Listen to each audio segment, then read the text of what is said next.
Assalamualaikum warahmatullahi wabarakatuh.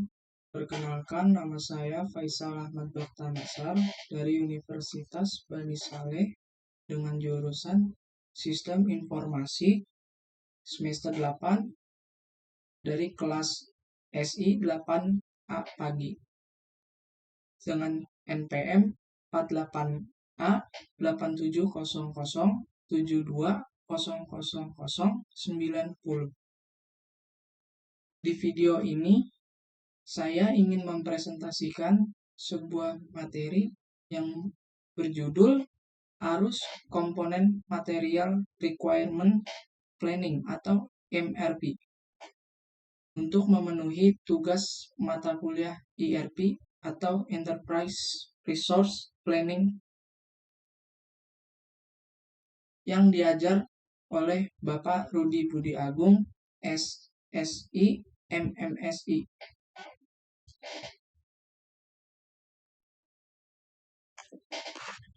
Yang pertama ada MPS atau Master Production Schedule, adalah komponen utama dalam sistem Material Requirement Planning atau MRP yang berfungsi sebagai rencana induk produksi.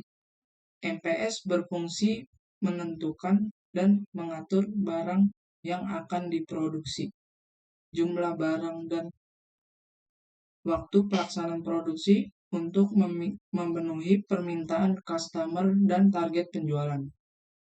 MPS menjadi dasar bagi seluruh proses aliran material, tenaga kerja, dan kapasitas produksi di dalam perusahaan. MPS membantu perusahaan mengantisipasi kebutuhan material, menjadwalkan produksi, dan mengalokasikan sumber daya secara efektif.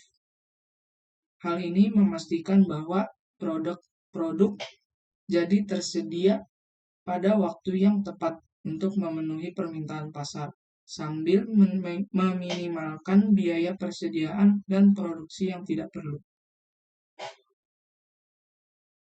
Peran MPS dalam perencanaan produksi. Dalam sistem MRP, MPS atau Master Production Schedule memiliki peran penting dalam perencanaan dan pengendalian produksi.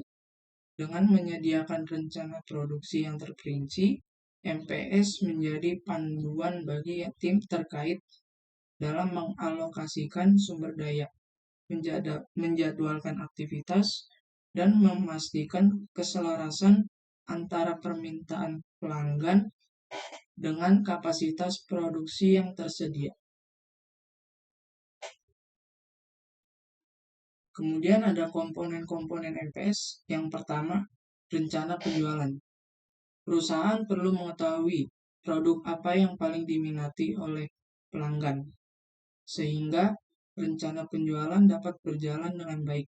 Data penjualan historis dan perakiraan permintaan pelanggan di masa depan menjadi masukan kunci untuk menyusun rencana produksi.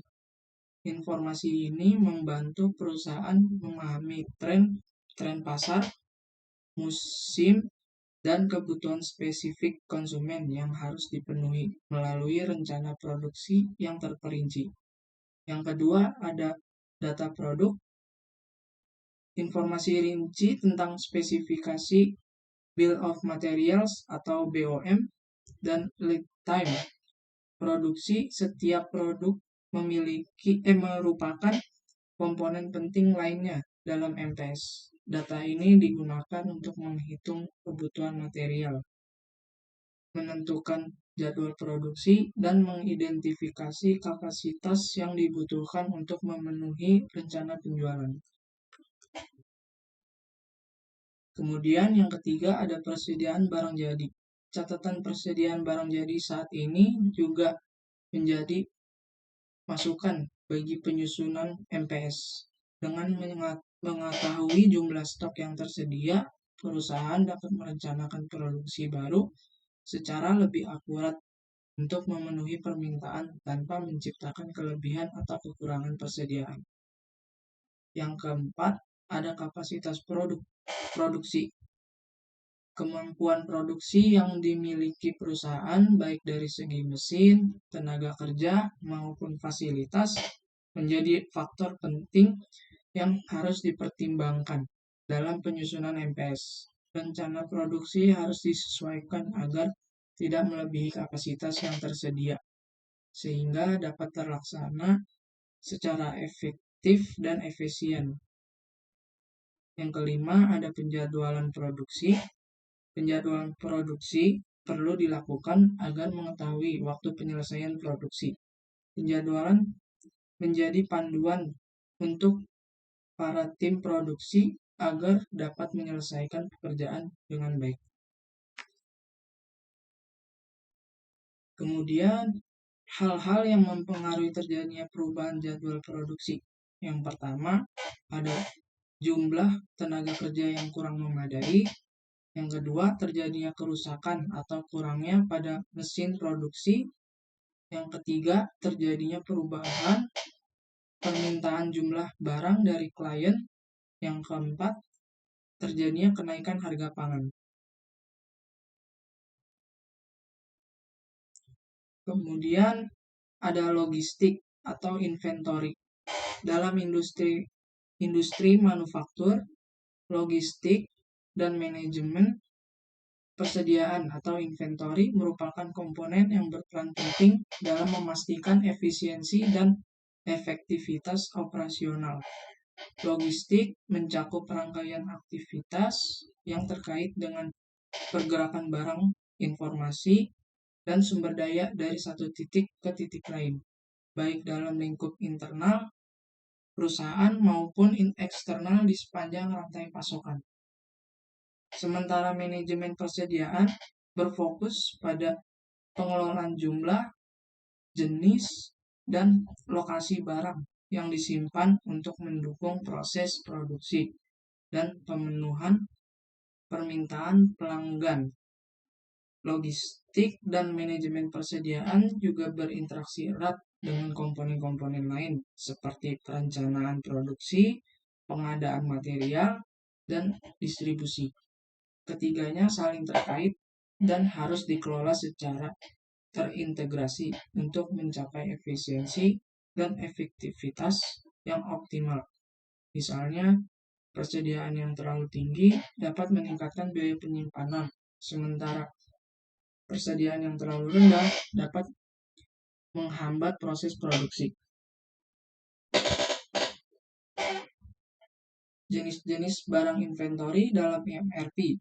Dalam MRP terdapat beberapa jenis barang inventory yang dikelola.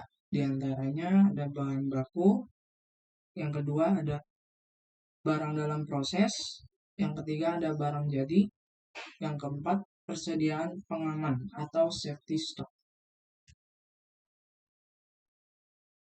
Integrasi inventory dengan MRP. Dalam MRP, pengelolaan inventory harus terintegrasi dengan komponen-komponen lain, seperti perencanaan produksi, pengadaan, dan distribusi. Informasi inventory yang akurat dan tepat waktu menjadi masukan penting bagi penyusunan MPS atau Master Production Schedule dan perhitungan kebutuhan material atau MRP. Sebaliknya, rencana produksi dan pengadaan akan mempengaruhi jumlah dan lokasi inventory yang harus dikelola. Integrasi yang erat antara inventory, MPS, dan MRP akan memungkinkan perusahaan mencapai efisiensi operasional yang optimal. Hal yang terjadi saat produksi yang berlebihan atau overstock. Yang pertama ada terjadinya kelebihan penumpukan pada gudang. Yang kedua, terjadinya kemungkinan kadaluarsa pada barang. Yang ketiga, terjadinya peningkatan biaya penyimpanan. Kemudian ada inbound dan outbound. Yang pertama, inbound.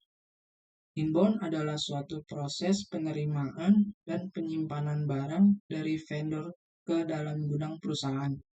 Dalam ERP, material dalam ERP atau Material Requirements Planning, inbound berperan penting dalam menjamin kelancaran aliran material di sepanjang rantai pasokan.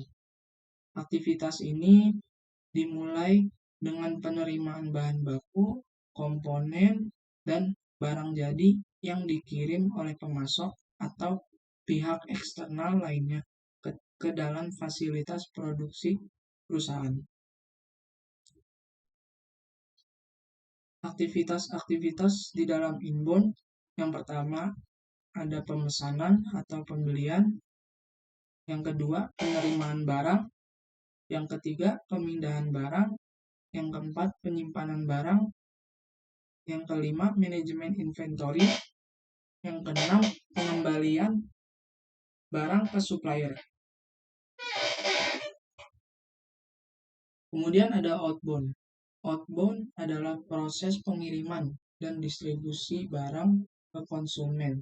Setelah barang jadi diproduksi dan disimpan di gudang, tim logistik perusahaan akan bertanggung jawab untuk mengirimkan pesanan kepada pelanggan atau menyalurkan ke titik-titik distribusi sesuai dengan rencana penjualan dan pemasaran. Kemudian ada aktivitas-aktivitas dalam outbound. Yang pertama ada manajemen gudang dan penyimpanan, yang kedua packing, yang ketiga pengemasan barang,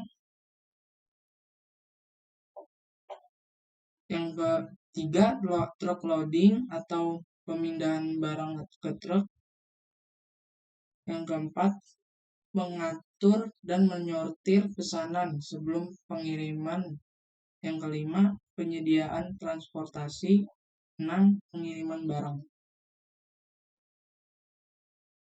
Sekian, terima kasih. Mungkin segitu saja materi yang saya sampaikan.